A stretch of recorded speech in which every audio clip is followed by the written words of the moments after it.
You stand there in awe, overpowered by their sheer magnificence. No wonder we've been intrigued, totally baffled for more than 4,000 years. And of all Egypt's pyramids, the Great Pyramid at Giza is by far the most mysterious. It's so imposing, so perfect, you can see why many insist it couldn't possibly be the work of mere mortals. It has to be a creation of the gods, either that or aliens. But at last it seems this ancient riddle has been solved. There's one man who reckons he's figured it all out.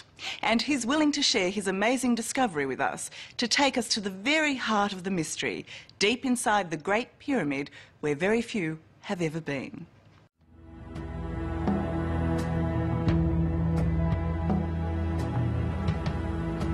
It doesn't matter how many times you see the Great Pyramid, it's always astounding. Its size, its symmetry, and most impressively, that it's been here for 4,500 years. So take a moment and take it in.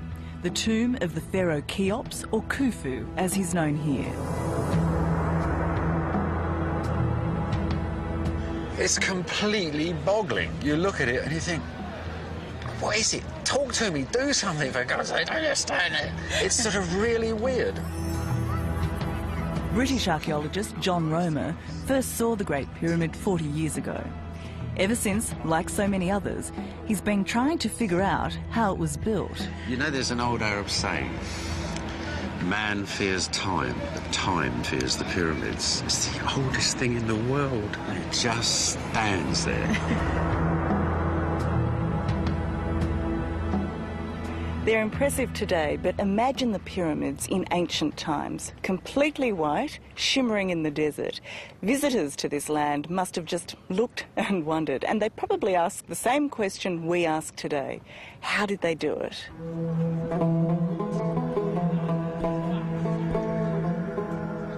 In this land of pyramids, the Great Pyramid is pure perfection. It's not just a huge pile of rocks neatly placed on top of each other. Okay, so everyone talks about the great precision of this pyramid, but looking at it, it looks a bit rough, actually. Yeah, it doesn't look too bloody precise, does it? But made well before mathematics was recognised, 2,000 years before Pythagoras came up with his triangle theorem, its perfect angles and joins make this the most precise and most confounding building in the world. You just need to know where to look. So you get this angle, where this meets this, and you get the angle of the pyramid. Yes, Is exactly. that right? That's right. Now, this angle has to be so precise, because if you're a wee fraction of a degree out where it takes off from the bottom, you're going to be yards out up in the air up there. What is mind-boggling about the Great Pyramid is that it's a really complex building designed with some very simple tools, the naked eye and a piece of string. For much of it, they used a plumb bob, a string with a weight on the end, and they lined it up to the stars to create one of the most accurate buildings of all time.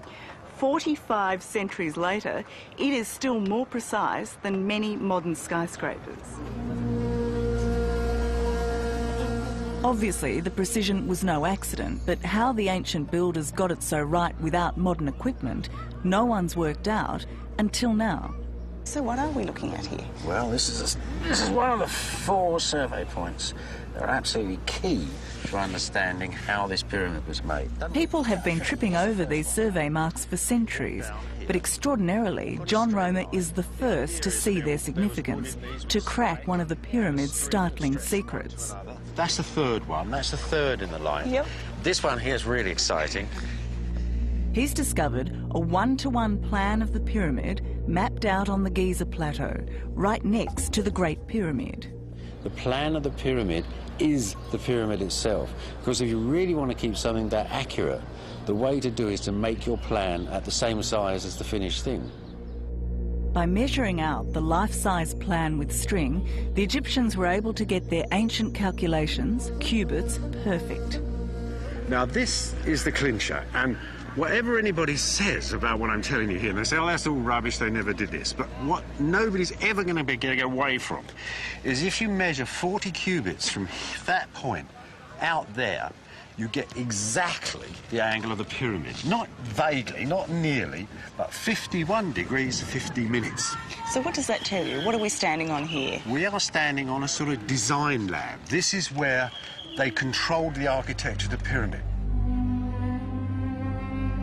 But John's discovery doesn't stop there. He believes he's found yet another plan, one for the inside of the pyramid, similar to the exterior but slightly offset. The difference between the two grids giving the pyramid its magical angles. Why haven't these two plans been discovered before now? People were looking for a single design. And what I found was there was no single design, there were two. You know, two designs just slightly disjuncted one from the other, rather like a double helix. And that, I think, put earlier people off, because what they imagined was there must be a single plan. It's called Mahmoud's Hole. You go in, and the stonework is just as well laid in here as it is outside. It's here, inside the Great Pyramid, where the accuracy counts, in its steep, confined corridors. This is the world's most accurate rock-cut tunnel. These tunnels are so narrow because they weren't built for access, but as control lines for the builders. This is where the roots of the pyramid, this is where it all began. We're now entering the biggest space in the pyramid, the Grand Gallery. Look at that, huh? The Grand Gallery. And it is grand, isn't it? And the majesty of its polished walls and vaulted ceiling takes your breath away. When we get to this, which is the masterpiece of the whole bloody pyramid, this is... At the top of the Grand Gallery is the Great Step, a big piece of stone smack bang in the middle of the pyramid. And to the ancient Egyptians, partway through their construction, proof the pyramid was on track. It's the refoundation of the pyramid. You know, this is the centre line. We're setting it up again.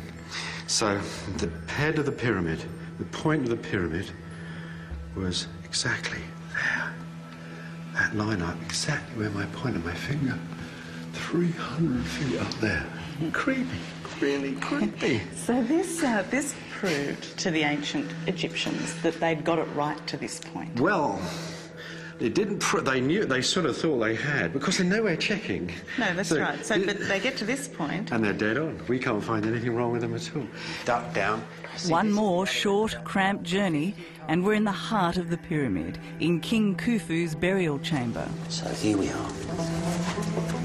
It's the burial chamber of the king.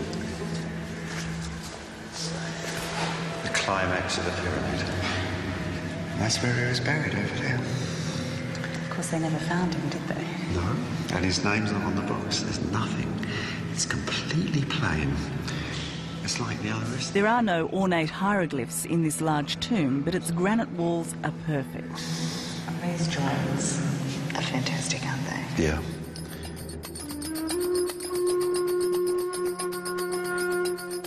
When King Khufu died, his burial chamber was filled with luxuries from home, gold inlaid furniture and well-crafted jewellery.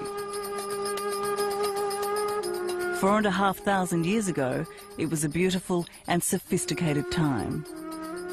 The only surviving statue of King Khufu, the bloke who built one of the 7 wonders of the world, is here at the Cairo Museum, and it's tiny.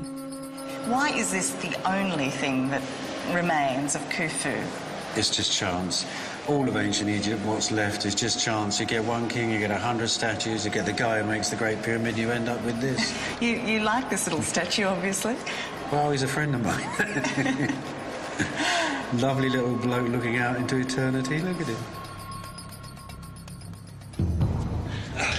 Back in the pyramid, this is where the adventure gets even more exciting. You all right up there? It's a bit steep. Yeah, I'm fine. Sort of, yeah. Up a steep, unstable ladder into a tiny, claustrophobic corridor. You all right, my dear? Yes. There you are. Oh, I thought tomb raiding was meant to be fun. Yeah, well... We're exploring the small spaces above the king's burial chamber. No one's allowed up here, and this is one of the reasons why. I'm stuck. What makes this crazy journey worth it is that it's here, in these hot and airless chambers, that you get to see the marks of the pyramid makers.